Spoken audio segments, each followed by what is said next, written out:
ও ইসালে সব মাহফিলের আজকের সম্মানিত সভাপতি,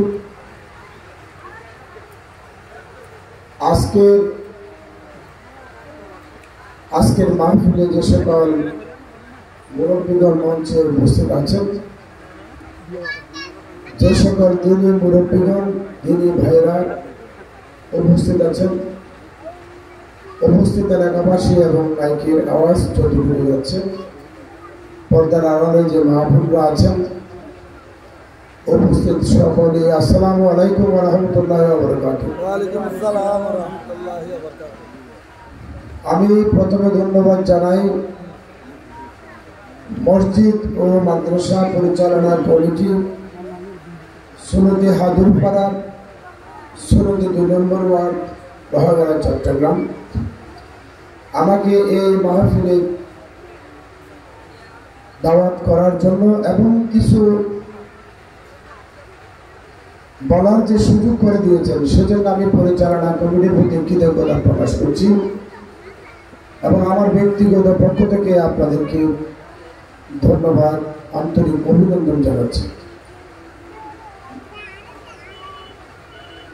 আপনারা জানেন আজকে আমরা বাংলাদেশ জাতীয়তাবাদী দল বিএনপি অত্যন্ত গুরুত্বপূর্ণ একটা বিষয়ে আপনারা ইতিমধ্যে অবগত হয়েছেন। আমরা ব্যাপক আকারে মানববন্ধন করেছি। বিষয়টা অত্যন্ত মানবিক। জাঙ্গালিয়া নামক জায়গায় যেভাবে প্রতিদিন মানুষ দুর্ঘটনার শিকার হচ্ছে, প্রাণহানি হচ্ছে, আমাদের জাতীয়তাবাদী দলের উদ্যোগে একটা ব্যাপক আকারে মানববন্ধন হয়। গতকালকেও আমরা সেই জায়গা আমি সহ অনেক রাজনৈতিক নেতৃবৃন্দ, সম্মানিত রাজনৈতিক ব্যক্তিরা পরিদর্শন করেছে। আমরা অত্যন্ত গভীরভাবে দীর্ঘ 50 বছর ধরে আমরা উপলব্ধি করছি, অনুভব করছি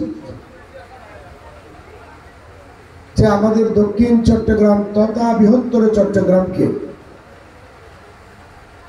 অতি সূক্ষ্ম পরিকল্পিতভাবে চট্টগ্রামের সমস্ত সুযোগ সুবিধা থাকা সত্ত্বেও জাতীয় রাজস্ব খাতের সর্ববৃহৎ যোগান দেওয়া সত্ত্বেও আমরা সব দিকে অবহেলিত। এটার একটা মূল কারণ, নাগরিক হিসেবে আমরা ততটা সচেতন নই। উত্তরবঙ্গে এমন অনেক বড় বড় 4 লাইন 8 লাইন 6 লাইন রোড আছে যেখানে 1 ঘন্টা পরেও একটা গাড়ি দেখা যায় না।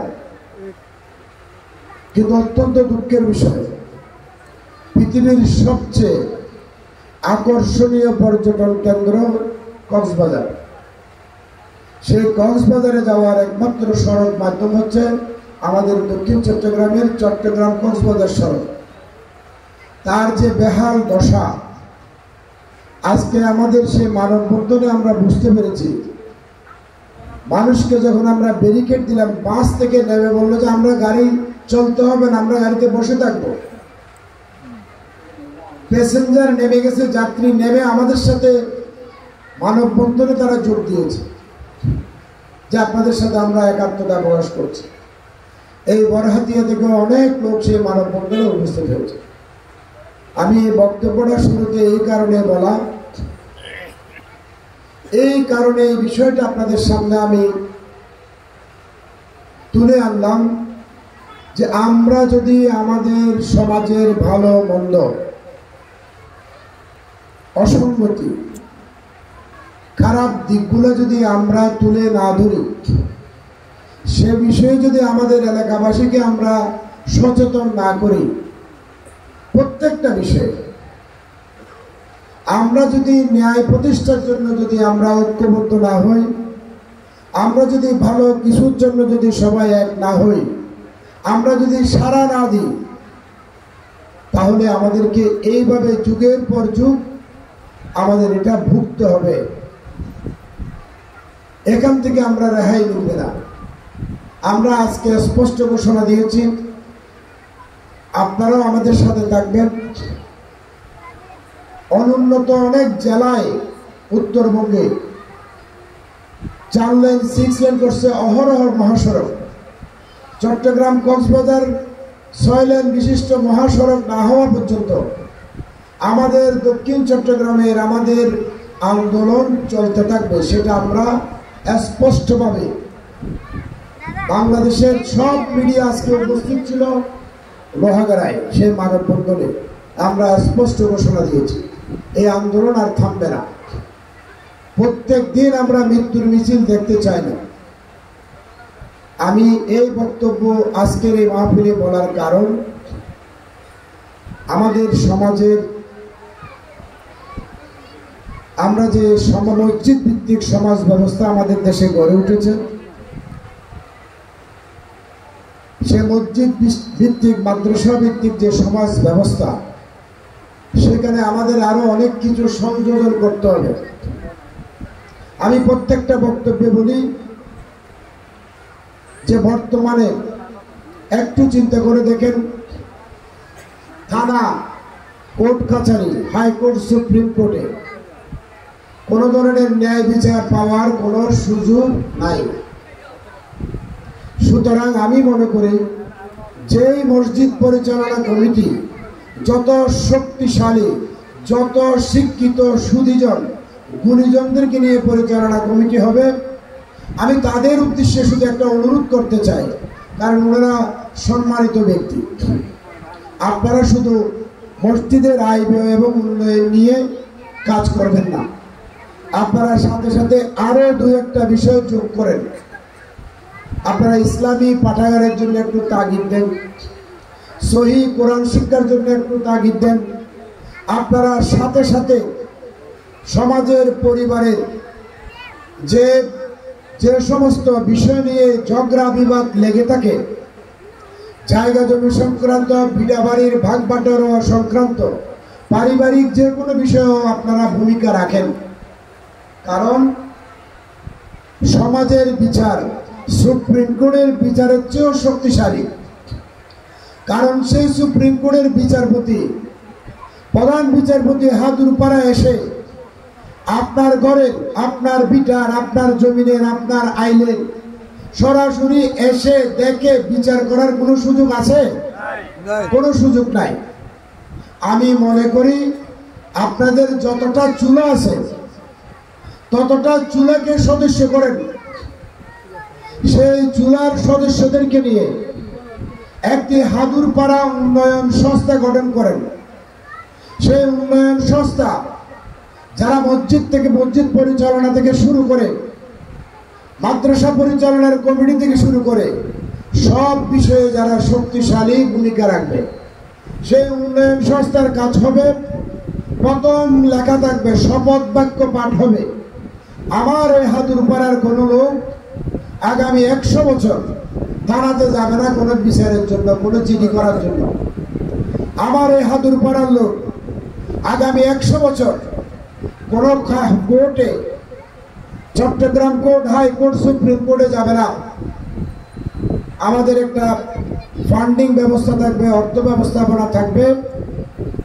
আমাদের সমস্যা, আমাদের জায়গা জমির সমস্যা, পারিবারিক বিরোধ, সামাজিক বিরোধ আমরাই সমাধান করব। আমি এখানে আজকে 99% জনের কাছে কিন্তু স্মার্টফোন। আপনারা একটা গুগলে সার্চ দিয়ে দেখেন, শুধু হুলহুলিয়া গ্রাম, নাটোরের সিংড়া উপজেলা, 250 বছরের মধ্যে, সেই 200 বছরের মধ্যে তাদের অতীত ইতিহাসে, আমি হয়তো আমার ভুল হতে পারে, কত বছর থেকে তারা কোর্ট কাছারিতে যায় না, থানায় যায় না। ওখানে তাদের একটা সংবিধান আছে, সেই সংবিধান অনুযায়ী হুলহুলিয়া গ্রামের সমস্ত কার্যক্রম পরিচালিত হয়। সেখানকার কোনো লোক ঝগড়া বিবাদে লিপ্ত হয় না, মারামারিতে লিপ্ত হয় না, খারাপ কাজে লিপ্ত হয় না, কেউ মদ্যপান করতে পারে না, কেউ সুদ খাইতে পারে না, কেউ ঘুষ খাইতে পারে না, কেউ অন্যায় কাজ করতে পারে না। তারা সমাজকে পরিচালনা করে একটি শক্তিশালী সমাজ উন্নয়ন কমিটি দ্বারা। আমি কমিটির সভাপতি হব। বৎসরের ঈদের দিন আমি আসবো, সবাই আমাকে সালাম দিবে, সামনের কাতারে আমার জায়গা করে দিবে, আমি ঘোষণা দিব আমি 5 লাখ টাকা দিব, আমার সভাপতি করা হলো। 6 মাস পরে বছরে 2 ঈদে আসলাম, সভাপতি খুব ভালো মানুষ, 5 লাখ টাকা দিছে। আমরা চাই না, আমাদের মুসলমানদের সমাজ যেহেতু মসজিদ ভিত্তিক সমাজ, মাদ্রাসা ভিত্তিক সমাজ, ইসলামী শরিয়া ভিত্তিক যেহেতু আমাদের চলতে হবে, আমি মনে করি আজকে চিন্তা ভাবনা করার সুযোগ আসছে। কারণ যে থানা আমাদেরকে প্রোডাকশন দেওয়ার জন্য আছে, সেই থানা প্রশাসন, উপজেলা প্রশাসন অত্যন্ত লোকবল নিয়ে সব ধরনের সুযোগ সুবিধা নিয়ে খুব ছোট আকারে, তাদের দ্বারা সম্ভব নয় আমাদের সমস্ত সমস্যা 1 সপ্তাহ 15 দিন 1 মাসের মধ্যে সমাধান করা। কিন্তু আমাদের সমাজ ব্যবস্থায় যদি একটা শক্তিশালী অবস্থান থাকে, আমরা সমাজের ভালো কিছু করার সুযোগ সৃষ্টি হবে। আমি এটা আমার অভিজ্ঞতা থেকে আপনাদের উদ্দেশ্যে বললাম। আমাকে বক্তব্য সংক্ষিপ্ত করার জন্য একটা নোটিশ দেওয়া হয়েছে, আমার বক্তব্য শেষ পর্যায়ে, এটা না দিলেও কিন্তু আমি বক্তব্য শেষ করে দিতাম। আর আজকে কিন্তু বক্তব্য দেওয়ারও তেমন কোনো, সব দিক দিয়ে তেমন কোনো আমি প্রস্তুত নই।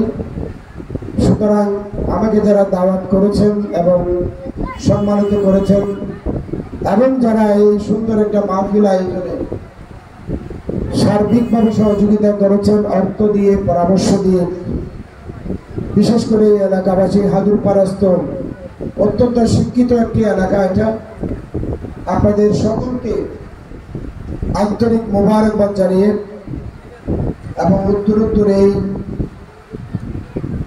মসজিদ এবং এই মাদ্রাসার সার্বিক উন্নতি কামনা করে, আপনাদের সকলের সুস্বাস্থ্য কামনা করে, এবং সাথে সাথে আমি আপনাদের সাথে একটু প্রতিশ্রুতিবদ্ধ হতে চাই।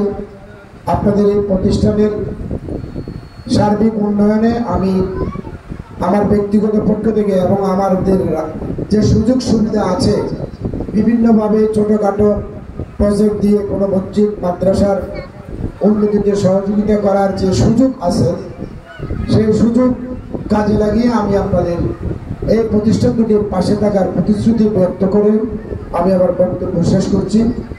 আপনারা ভালো থাকুন। আসসালামু আলাইকুম ওয়া রাহমাতুল্লাহি ওয়া বারাকাতুহু।